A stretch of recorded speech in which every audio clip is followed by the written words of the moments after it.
अब ये बिल लेके आए, ऑर्डिनेंस को रिप्लेस करने के लिए बिल लेके आए। मैं सुन रहा था, माननीय गृह मंत्री अमित शाह जी का भाषण सुना मैंने।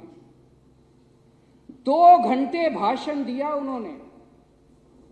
उस 2 घंटे में एक लाइन भी उन्होंने ये नहीं बताई कि इस बिल को लाने से इस देश की जनता का क्या फायदा होगा, दिल्ली की जनता का क्या फायदा। बार बार बस एक ही लाइन बोल रहे थे, हमारे पास पावर है, संविधान ने हमें पावर दी है ये कानून लाने की, हमारे पास पावर है, सुप्रीम कोर्ट ने हमें पावर। अरे पावर तो तुम्हारे पास सारी है, तो डुबोगे क्या इस देश को?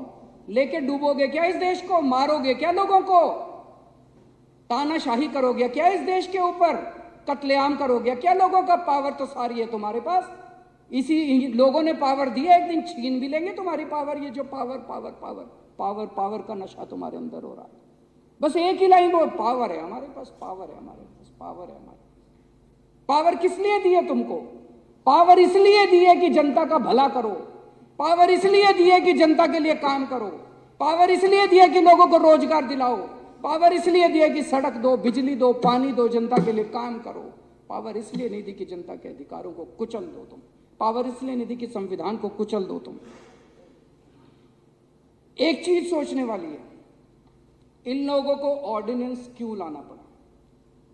इन लोगों को ऑर्डिनेंस इसलिए लाना पड़ा क्योंकि अब इन्होंने दिल्ली नहीं पूरे देश के अंदर कत्लेआम मचा रखा है। जहां नॉन बीजेपी की गवर्नमेंट है, सबको 2 तरीके इन्होंने अपनाए हैं, 2 हथियार हैं इनके पास जिससे ये सरकारें गिरा रहे हैं। या तो पैसे देते हैं और या फिर ईडी सीबीआई छोड़ के उसको धमकी देते हैं, गिरफ्तार कर लेते हैं, और फिर बेल तभी होती है जब वो अपनी पार्टी बदलता है, उसके बाद ही बेल होती है। इन्होंने दिल्ली में दोनों हथियार इस्तेमाल किए।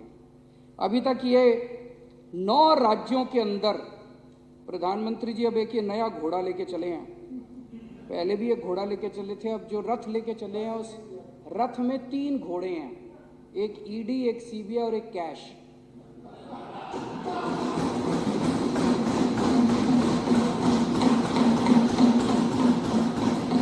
तो मोदी जी एक 3 रथ वाला घोड़ा लेके चले हैं।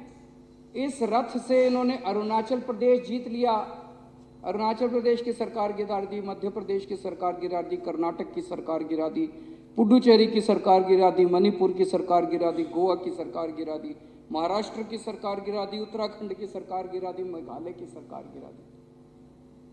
फिर इनका रथ दिल्ली पहुंचा। दिल्ली में उन्होंने, आप में से कई लोगों ने आके बताया कि कई लोगों के पास गए थे, बोले 25-25 करोड़ रुपए ले लो, है ना। दिल्ली वालों ने हीरे चुन के भेजे हैं जो एक आदमी ने बिका। 25-25 करोड़ में भी नहीं बिके, कोई नहीं बिके। फिर उन्होंने ईडी सीबीआई भेजी, सत्येंद्र जैन को गिरफ्तार कर लिया, मनीष सिसोदिया को गिरफ्तार कर लिया। अभी हम महाराष्ट्र के अंदर तो खेल देख ही रहे हैं, जो पार्टी छोड़ के उनकी पार्टी में जा रहे हैं सबकी बेल होती जा रही है, सबकी बेल होती जा रही है, ईडी की सबकी। आज अगर मनीष सिसोदिया और सत्येंद्र जैन अगर इनकी पार्टी में शामिल हो जाए, कल बेल हो जाएगी। कोई उन्होंने कुछ गलत काम थोड़ी कर रखा है, ये तो नौटंकी चल रही है। तो उनकी वो भी अब डटे हुए हैं कि तुम्हारी ईडी सीबीआई जो मर्जी कर लो, पूरी जिंदगी जेल में रख लो, लेकिन तुम्हारी पार्टी में नहीं आएंगे।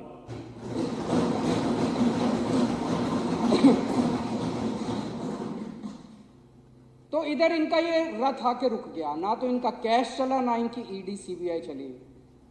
तो तब इनको ये ऑर्डिनेंस लाना पड़ा कि यार ये कुछ और घपला कुछ करो और इनकी सरकार को गिराओ, इनकी सरकार को काम करो। मोदी जी दिल्ली वालों को हराना चाहते हैं, मोदी जी दिल्ली वालों के बेटे को हराना चाहते हैं। मैं मोदी जी को कहना चाहता हूं, ना दिल्ली वाले हारेंगे और ना दिल्ली वालों का बेटा हारेगा।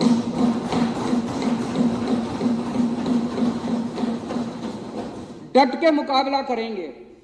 और मैं आज दिल्ली के लोगों को कहना चाहता हूं, आपका एक भी काम मैं रुकने नहीं दूंगा। स्पीड थोड़ी कम हो जाएगी, मुझे पूरा उम्मीद है सुप्रीम कोर्ट के ऑर्डर आएगा, सुप्रीम कोर्ट से हम जीत के आएंगे, दिल्ली के लोगों के हक में वापस दिलाऊंगा, और उसके बाद 100 की बजाय 200 की 300 की स्पीड से काम होगा। लेकिन तब तक काम रुकेंगे नहीं आपके। विदेशों में जाके बड़ी बड़ी बातें करते हैं प्रधानमंत्री जी, जनतंत्र की बात करेंगे, लार्जेस्ट डेमोक्रेसी की बात, और यहाँ आके डेमोक्रेसी को कुचलने की और क्रश करने का। मैं ये सोच रहा था, डेमोक्रेसी के कई सिस्टम होते हैं। कोई कहता है वेस्टमिंस्टर मॉडल, कोई कहता है प्रेसिडेंशियल फॉर्म ऑफ डेमोक्रेसी, कोई कहता है पार्लियामेंट्री फॉर्म ऑफ, अलग अलग मॉडल हैं। ये जो बिल आए हैं इसमें 3 मेंबर कमेटी बनाई है जिसमें मुख्यमंत्री होगा और 2 अफसर उसके सर पे बैठे होंगे। ये कौन सा मॉडल है? भगवान ही जानता है ये कहां से लाए हैं। आरएसएस वालों का सबसे खुराफाती दिमाग होता है? ये संघी मॉडल है। भगवान ही जानता है ये ऐसा मॉडल वेस्टमिंस्टर मॉडल है कि लंदन का ये संघी मॉडल है, जो ये डेमोक्रेसी का एक अलग ही मॉडल ये निकाल के लेके आए हैं। चौथी पास मॉडल है ये। दिल्ली के लोगों को मैं एक ही बात कहना चाहता हूं, आपने मुझे कुर्सी दी है, मैं आपकी कभी भी पगड़ी उछलने नहीं दूंगा।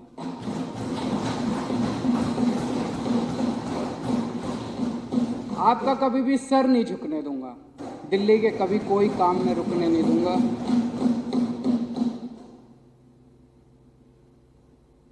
मेरे पास अभी कुछ दिन पहले कोई आया था बीजेपी वाला, वो कह रहा था या तो तुम भी बीजेपी को सपोर्ट कर दो और नहीं तो या तो तुमको झुका देंगे और या तुमको तोड़ देंगे।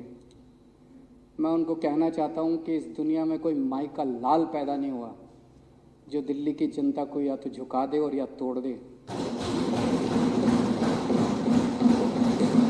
दुनिया में कोई माई का लाल पैदा नहीं हुआ जो केजरीवाल को झुका दे या केजरीवाल को तोड़ दे।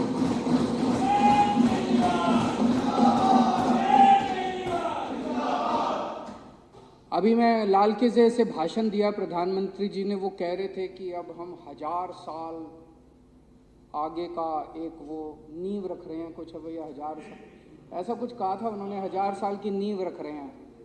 तो 1000 साल का अगर मॉडल यही है कि देश का एक प्रधानमंत्री होगा, 32 गवर्नर होंगे और वो प्रधानमंत्री दिल्ली में बैठ के और उन 32 गवर्नर के जरिए पूरा देश चलाएगा, तो मैं प्रधानमंत्री जी को कहना चाहता हूं कि 1000 साल तो क्या 5 साल भी आपका ये मॉडल 140 करोड़ लोग मिलके इस मॉडल को चलने नहीं देंगे आपका। हमने आज़ादी केवल अंग्रेज़ों को भगाने के लिए नहीं पाई थी। इस देश के लोग सरकार चुनेंगे, आप उस अधिकार को छीन नहीं सकते, आप जनतंत्र को कुचल नहीं सकते। केंद्र में भी सरकार लोग बनाएंगे, राज्य में भी सरकार लोग बनाएंगे, पंचायत में भी सरकार लोग बनाएंगे और म्यूनिसिपैलिटी में भी सरकार लोग बनाएंगे। आप अगर सोचो कि आप प्रधानमंत्री बनके और गवर्नरों के जरिए और लेफ्टिनेंट गवर्नर के जरिए पूरा देश चलाओगे तो 140 करोड़ लोगों का सामना आपको करना पड़ेगा। 1000 साल तो क्या 5 साल भी आपका ये मॉडल नहीं चलने वाला।